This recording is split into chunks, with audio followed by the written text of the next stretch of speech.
মুসলমান ঘরের ছেলেমেয়েরা, তরুণেরা, আমার নবী পাককে নিজের হৃদয়ে রাখুন। যাদের দিলে রাসূল থাকবে তারা কত সম্মানিত হবে শুনুন। এই যুবকেরা, তরুণেরা, আজ নতুন নয়, আল্লাহ দিনের উপরে টার্গেট করা, মসজিদকে টার্গেট করা, মাদ্রাসাকে টার্গেট করা, এটা আজকে নতুন নয়। কেউ হালকা হালকা করে করছিল, তখন আমরা ট্রিটমেন্ট করিনি, তাই রোগটা এখন একটু বড় হয়ে গেছে।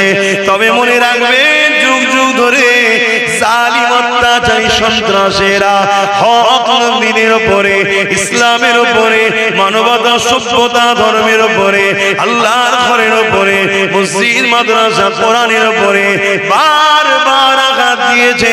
এটা আমার রাসূল পাক সাল্লাল্লাহু আলাইহি ওয়াসাল্লাম দুনিয়া জমিনে আসার আগের একটা ওয়াকিয়া আপনাদের শোনাই। নওজোয়ান তরুণেরা,